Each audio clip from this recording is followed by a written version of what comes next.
The Average James Podcast. Hello, everyone. Welcome to this week's episode of the Average James Podcast. Look, around here, we keep it honest, we keep it real. Yeah, I'm your low maintenance friend, the Average James. And today's episode is going to make you think twice before you go and eat out at your favorite restaurant. Do you ever think about these things when you go out to eat? Like, what are you putting in your mouth? Who is making my food? Right?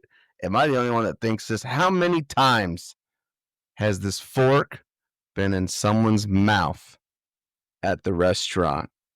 Well, I got some crazy news for all of you that might be living around here in Wayne County and Richmond, Indiana, but you're going to have to stay tuned if you want to get the lowdown on who's low down and dirty here in Richmond, Indiana. I might save you some food poisoning or worse, death.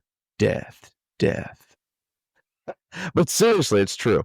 It's terrible, some of these things, which, by the way, I think they tried to bury this information. I had to dig deep. To find it for you. So stay tuned. You're going to want to hear that. Before we dive into some of our hotter topics, I got to cover the what is happening in the world today bit. Okay. First off, I don't think anybody is surprised about what's going on with the U.S. tariffs. We all know what happened during Liberation Day, or whatever Trump called it. And maybe I'm a little bit more salty about it than I should be. Maybe the government is going to figure everything out, and we're going to go back to being a super, America first country. But since I've opened up a Roth IRA and my 401k are both tied to the stock market, you're really quickly going to end up ticking off a lot of Americans. I too am not happy with what I'm seeing in my portfolio at the moment. President Trump hit the world with that fresh round of tariffs when he called it Liberation Day. We're talking 10% on all imports, up to 145 friggin' percent when you're talking about countries like China. Stocks obviously took a big hit. Businesses panicked, and in true Trump fashion, he gave a little bit of relief for now. Right after everything hit and people started to panic, Trump put a 90-day pause on electronics and smartphones. But the Commerce Secretary Howard Lutnick says not to get comfortable. Oh, and what about that hedge fund guy, Ray Dalio, I think's his name? He's calling this the beginning of a downturn that could be worse than your last breakup. I don't know about that. See, I've been married for quite some time now, so it's been a long time since my last breakup, but I can tell you the last one was pretty bad. So I don't know if that's true or not, but I do know, I heard it through the grapevine, that Apple was preemptively buying a butt ton of iPhones. We're talking like five. Look, I'm going to start sounding like Alex Jones, like a conspiracy theorist guy, but this is true. This is the true news. This is a true story. Apple purchased something like 500,000 iPhones, something crazy, like a big astronomical number like that. No, real deal, real talk, because they wanted to try to avoid the tariffs. So they had all these phones in their back pocket. A bunch of people already trying to find loopholes, people that have a bunch of money that's able to do that. You know who's not able to find loopholes? Average Americans like me and you. No, I'm not saying that I'm a Trump hater. I'm not. I actually voted for Trump. People who listen to me regularly, you all already know this, but that doesn't change the fact that when your pocketbook starts getting hit, you are going to be looking at the people in charge. And is this what they say? Is this short-term pain for long-term gain? I really do hope that's true. I really do hope it takes a turn for the better, but people aren't looking too optimistic right now. On another front, getting away from the monetary financial front and turning our eyes over to the Russian-Ukraine war that's been raging, for 3-4 years now? Something like that. In tragic world news, Russia decided to launch a missile attack on Sumny, Ukraine. That's right, Russia decides to strike Ukraine again, killing at least 32 people. This strike happened during Palm Sunday services. Can you believe that? People like America, we follow the Geneva Convention. We are probably, no, I will say we are the nicest country when it comes to war tactics. We try to stay human. But people like Vladimir Putin decides to launch a missile strike on Palm Sunday services, which includes families, children, civilians who are just living out their lives, all killed yesterday. And as usual, the world is watching, but will it act? Some GOP lawmakers are pressing for stronger U.S. support, of which you might have some like Lindsey Graham. Love him or hate him, Lindsey Graham loves war, don't he? He all the time is just trying to get people to go to war. I won't even go down that path, but you know it's true. You know it's true. But we'll see if the pressure actually sticks. I mean, we want to be America first. We don't want to be Team America World Police.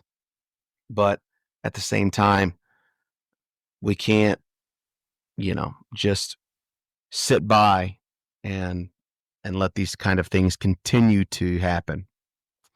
Oh, saw my mother jumped on. Welcome. It's okay that you're late. I just kind of sprung this up last minute. I wanted to I have it going live on Facebook right now so that people can jump on and comment and we can chat.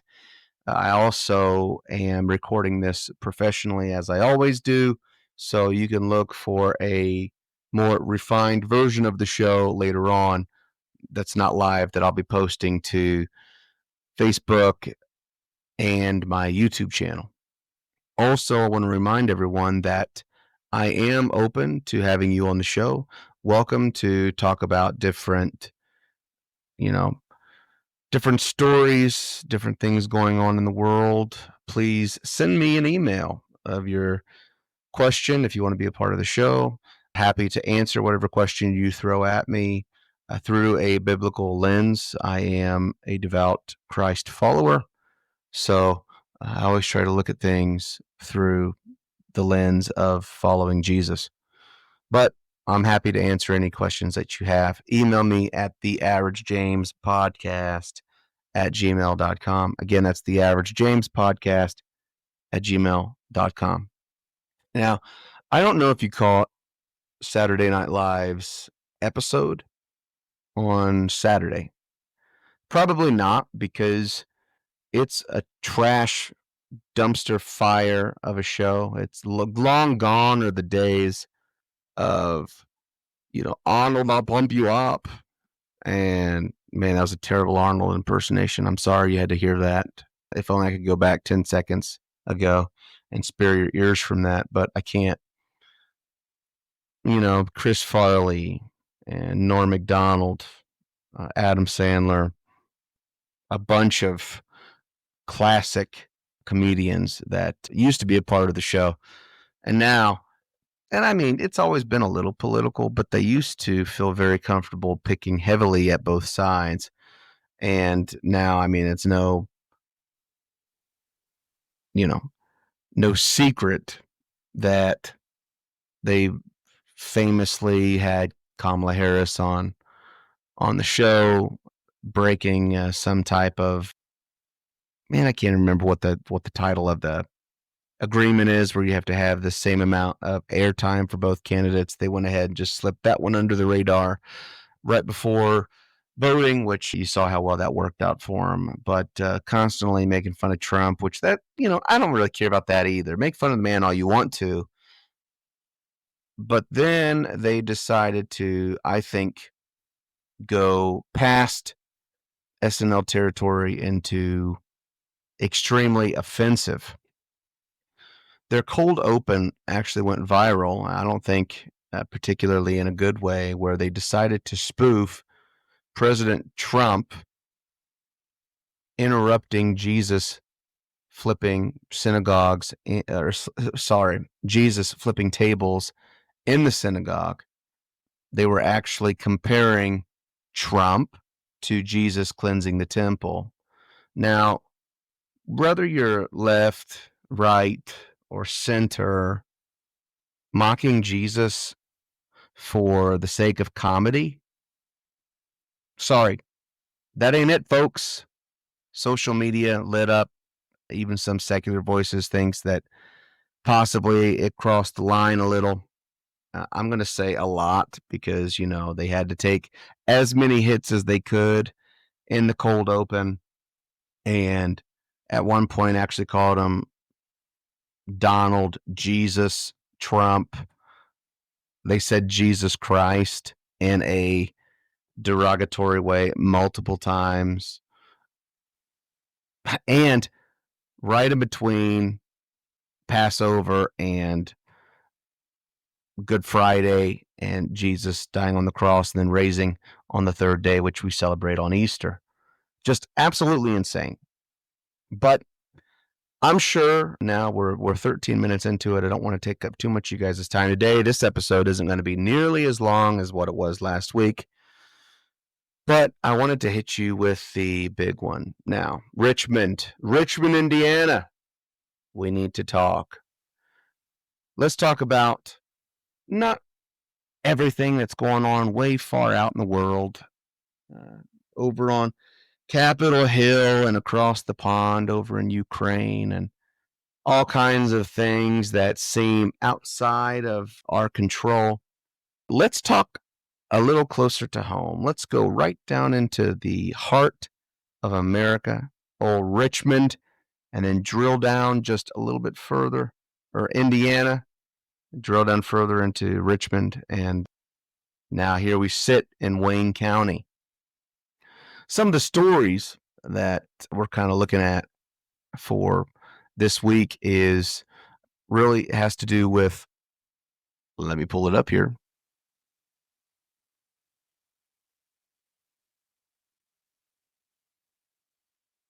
I was actually pretty shocked by this. So first off, a new lawsuit filed over the 2023 Richmond warehouse fire. Do y'all remember this? There was like some big scandal going on too, where it was supposed to be up to the city of Richmond to like clean up the plastics and all of that, and they ended up not doing it. Mayor Dave Snow, I'm looking at you. You and your stupid bike paths, Mayor. But it's cool. It's cool. The bike paths are there now. There's nothing we can do about it. But y'all remember this huge fire that happened just a couple of years ago? A new lawsuit's actually been filed by 150 residents. Can you believe this? 150 residents in the city of Richmond. And it's actually 150 residents are suing the city of Richmond and the owner of the plastics warehouse that caught fire. A state report revealed that the fire originated on city-owned property. Giant shocker there, intensifying legal scrutiny. Plaintiffs are seeking compensation for damages, including lost property, wages, health impacts. Multiple people actually said that They are having lifelong health effects. It's going to affect them the rest of their lives. So far, Richmond has paid out over $200,000 due to this incident that happened 2 years ago. I don't know about you guys, but that makes me feel absolutely fantastic to know my hard-earned taxpayer dollars is going towards paying for somebody else's lawsuit. Because, whenever you file against the city of Richmond, all you're doing is taking some of my money that I've put in there. I understand you want to get what's yours, but good night. It's so irritating. I cannot believe it. On another note, Richmond community schools have reported improved staff satisfaction. Looking at you, Carla. Are you all happier out there working at Richmond schools? The Richmond Community School Board reviewed a recent employee retention survey because, as you all know, some of the teachers out there, they were dropping like flies. They actually had a emergency teacher thing where anybody with a 4-year degree could go teach. That's not a good look. It's not a good look. The survey had indicated, though, this recent survey that they did, an increase in job satisfaction among the staff. I don't know if that's because things have gotten better there or if that's because they've gotten a bunch of new help. But approximately 67% of employees report being satisfied with their jobs. That's up from 57% just 2 years ago in 2023. While student discipline remains a giant eyesore, a top challenge for Richmond, concerns in this area have decreased by almost 20 points. So it does sound like a Richmond. It sounds like a win, Richmond. You would think somebody who's talking on a podcast would be able to talk better, but alas, that's why I'm the average James and not the spectacular, immaculate James. I'm an average guy that barely knows how to speak English. So maybe I should go back to school. I'm in school. What am I talking about? I'm still in school. Trying to get my master's. Pat myself on the back. Pat, pat, pat. Now, also, here's something that you guys need to know. Are you fed up with construction? Did you just say no? Did you say, boy, I wish we had more construction? Well, that's good, because boy, do I got some news for you. There is more construction coming, and guess where that construction's happening? You guessed it, at the busiest intersection in Richmond, Indiana. The busiest intersection, right over across from Walmart. You know, that Valvoline place that they're building, the other oil change place that we did not need, that we already got so many oil change places. They couldn't put in something nice like a Chick-fil-A. No, they had to do a Valvoline fast oil change place. Yippity-doo-dah. Well, due to them having to finish their construction out there, they're going to have to shut that intersection down. Can you believe this? People aren't going to be able to turn right to go into Kroger. They're going to lose their minds. But it'll eventually, I guess, open up again. Maybe it'll be like our bridge over on Chester Boulevard going over into the depot, and it'll magically make it better. Like our new mayor of Richmond said, the bridge is just a little higher, and you can see a little bit of the different landscape of Richmond, Indiana, thanks to this new bridge that took like 3 years to get put in. But it's cool. Hopefully it doesn't take that long for people to turn right into Kroger.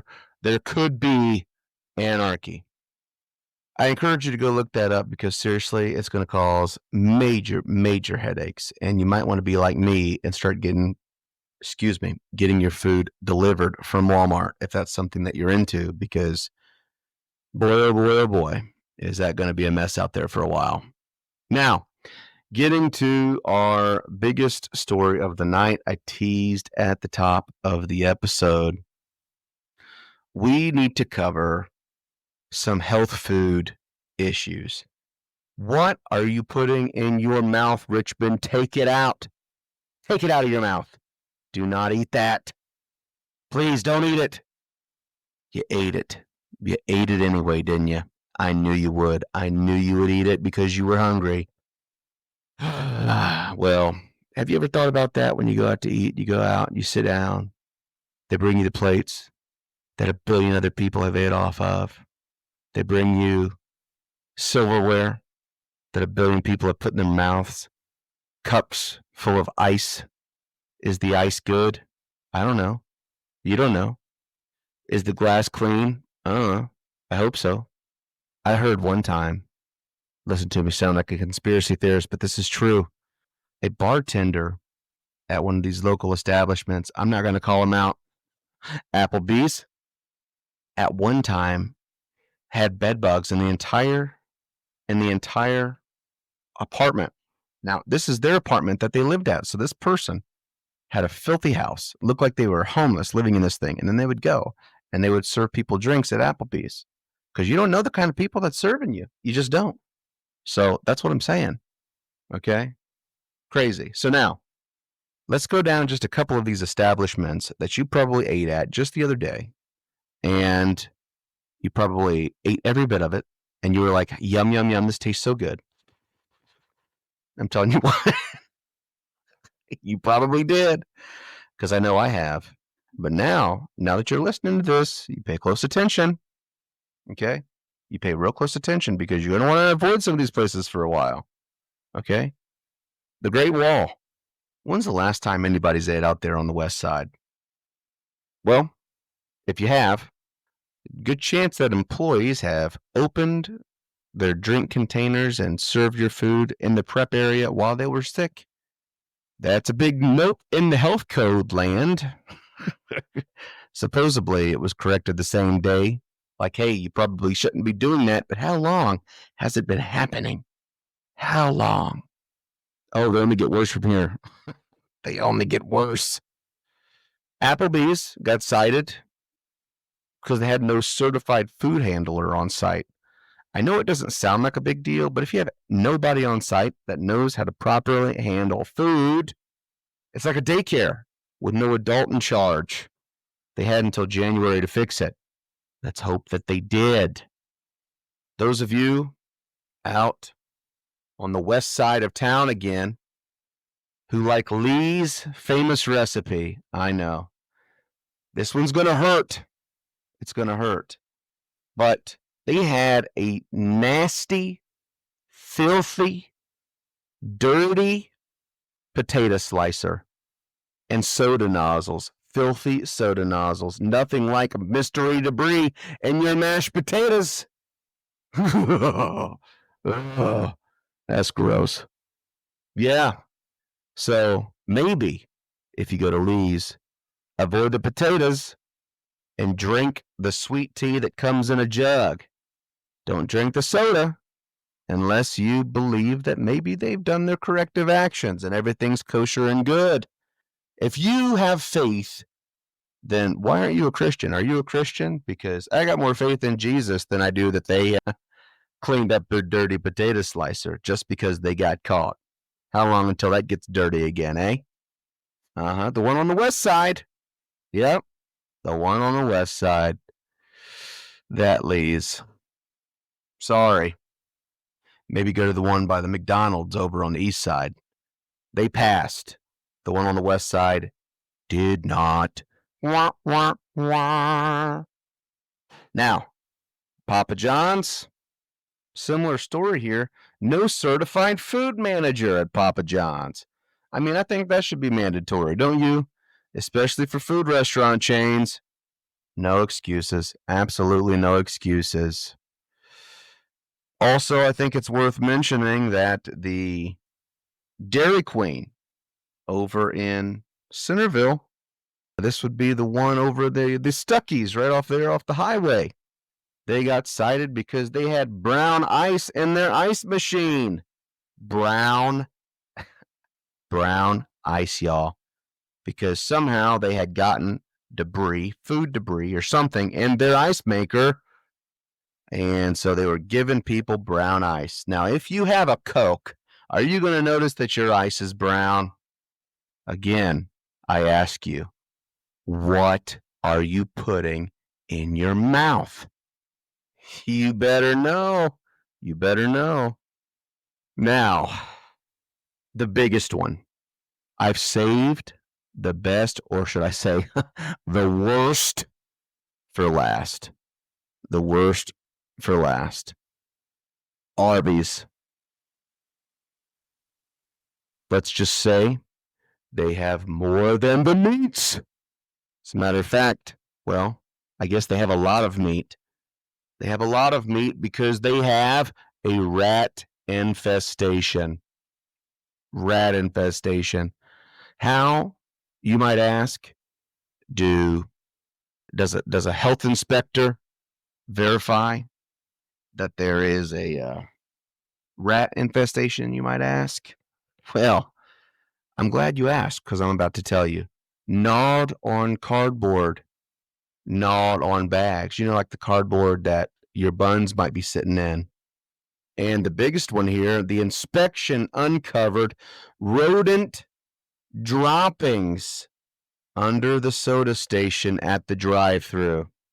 Yes, rat poop.